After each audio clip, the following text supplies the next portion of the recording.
Halo semuanya, perkenalkan nama saya Reina Andrea Panauhe, berasal dari program studi Bioteknologi NIM 2025-030-8002.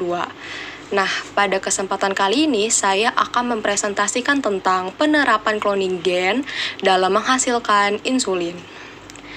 Nah, materi ini saya dapatkan dari jurnal Bioteknologi dan Bioscience Indonesia Insulin, Production, Types, Analysis, and Routes of Delivery. Nah, sebelum kita masuk ke dalam materi, kita harus perlu tahu dulu nih, apa sih itu cloning gen? Nah, jadi cloning gen itu adalah teknik dalam biologi molekuler untuk membuat banyak salinan identik dari fragmen DNA tertentu atau gen atau urutan genetik lainnya. Lalu penerapannya menggunakan dasar teknologi DNA rekombinan atau rekayasa genetika. Nah, tujuannya cloning gen itu apa sih? Banyak banget yang pasti. Yang pertama yaitu untuk produksi protein terapeutik. Seperti contoh yaitu hormon pertumbuhan manusia yang digunakan untuk mengobati defisiensi pertumbuhan. Lalu yang kedua ada pengembangan vaksin rekombinan seperti contoh yaitu vaksin hepatitis B. Lalu yang ketiga ada terapi gen yang digunakan untuk menggantikan gen yang rusak. Lalu yang keempat ada modifikasi pertanian seperti contoh adalah mengkloning gen untuk ketahanan tanaman terhadap hama. Lalu yang terakhir untuk mendapatkan materi genetik murni dalam jumlah besar untuk studi atau dalam kasus insulin untuk memproduksi protein secara massal. Nah, pada pembahasan kali ini kita akan lebih terfokus pada insulin. Nah, kita harus tahu dulu insulin itu apa sih? Nah, insulin itu hormon peptida yang diproduksi oleh sel beta di pankreas manusia. Secara struktural, insulin manusia terdiri dari dua rantai polipeptida, rantai A dan rantai B, yang dihubungkan oleh ikatan disulfida. Lalu kita harus tahu juga nih kegunaan insulin itu apa ya? Nah, yang pertama itu untuk mengatur gula darah.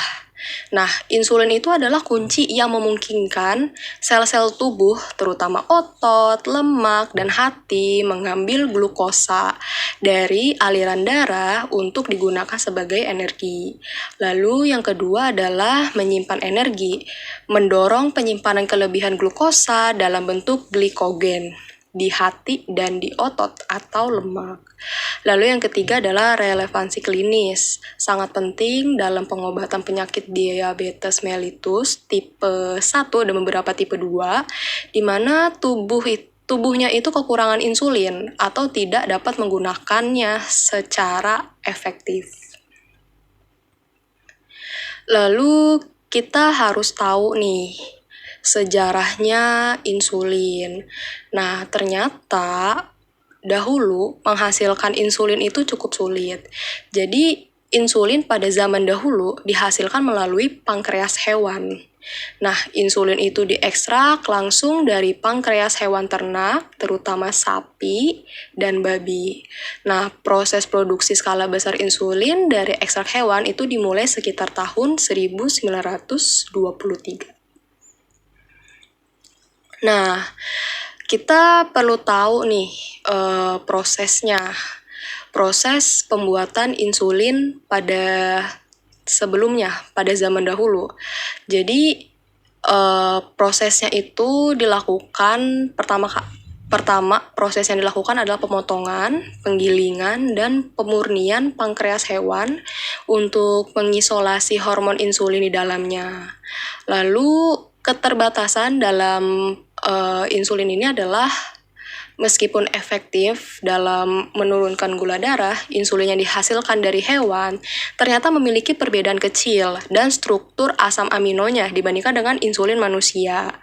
Nah, jadi dikarenakan adanya perbedaan tersebut, dampaknya adalah seringkali menyebabkan komplikasi atau reaksi alergi atau imunogenisitas pada sebagian pasien yang menggunakannya, karena tubuh menganggapnya sebagai zat asing. Lalu insulin saat ini. Nah, produksi insulin saat ini sudah didominasi oleh metode DNA rekombinan yang menghasilkan insulin manusia rekombinan. Lalu proses ini memungkinkan produksi massal protein yang secara genetik identik dengan insulin yang diproduksi oleh tubuh manusia. Dan yang pasti, insulin saat ini dihasilkan dengan cara yang lebih mudah, efektif, dan cepat dibandingkan dengan produksi insulin pada dahulu.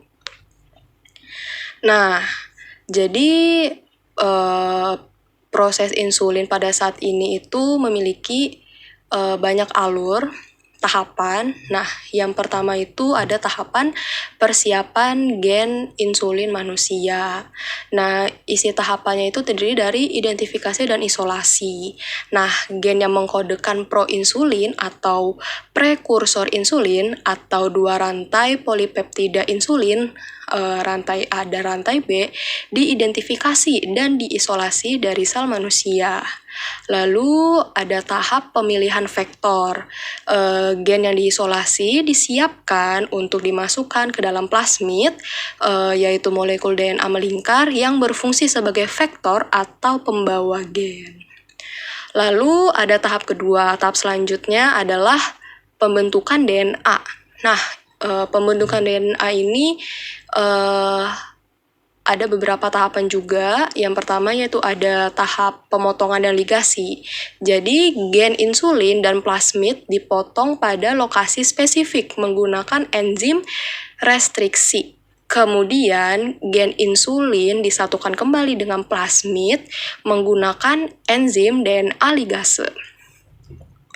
Jadi dari proses tersebut hasilnya adalah DNA rekombinan Jadi hasilnya adalah sebuah plasmid yang kini membawa gen insulin manusia.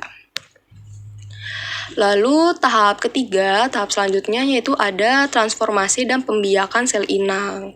Nah, yang pertama itu ada transformasi. Transformasi itu DNA rekombinan dimasukkan atau ditransformasi ke dalam sel inang. Nah, yang paling umum dipakai adalah bakteri Escherichia coli atau ragi, Saccharomyces cerevisiae atau Pichia pastoris. Nah, sel inang ini dipilih karena pertumbuhannya yang cepat dan kemampuan ekspresi protein yang tinggi. Lalu ada tahap fermentasi massal. Nah, pada tahap ini, sel inang yang berhasil menerima gen insulin dikultur atau dibiakkan dalam tangki fermentasi besar dengan kondisi optimal seperti nutrisi, suhu, pH untuk mendorong pertumbuhan cepat dan ekspresi gen insulin. Lalu tahap selanjutnya yaitu ada ekspresi dan produksi protein, tahap 4. Nah, jadi di tahap 4 ini ada terjadi sintesis protein. Jadi sel inang itu mulai membaca gen insulin rekombinan dan mulai memproduksi protein. Lalu pada E. coli dapat menghasilkan rantai A dan B secara terpisah, yang kemudian dimurnikan dan disatukan kembali secara kimiawi. Lalu pada ragi seringkali memproduksi proinsulin atau prekursor rantai tunggal atau prekursor insulin yang lebih mudah diproses. Lalu tahap selanjutnya itu ada permanenan dan purifikasi. Nah, permanenan itu adalah protein proinsulin atau insulin yang dihasilkan dikumpulkan dari dalam sel atau dari media kultur tergantung sistem inang yang digunakan. Lalu ada purifikasi. Nah, purifikasi itu protein dimurnikan secara ekstensif melalui serangkaian proses kromatografi untuk menghilangkan semua komponen sel inang dan kontaminan, memastikan kemurnian yang tinggi.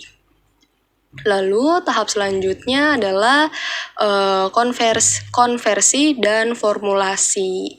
Nah, konversi itu adalah jika pada tahap ini jika yang diproduksi adalah proinsulin, protein tersebut kemudian diolah lebih lanjut menggunakan enzim khusus untuk memotong peptida penghubung atau C-peptida, mengubahnya menjadi insulin manusia aktif yang terdiri dari 2 rantai, A dan B, yang terikat. Lalu formulasi insulin yang murni kemudian diformulasikan menjadi berbagai jenis produk. Misalnya insulin kerja cepat, kerja menengah, atau kerja panjang, dan dikemas untuk penggunaan klinis. Oke, jadi secara singkat kesimpulannya adalah pemanfaatan cloning gen telah merevolusi produksi insulin. Dengan menyisipkan gen insulin manusia ke dalam mikroorganisme, kita dapat memproduksi insulin manusia rekombinan yang murni dan berlimpah.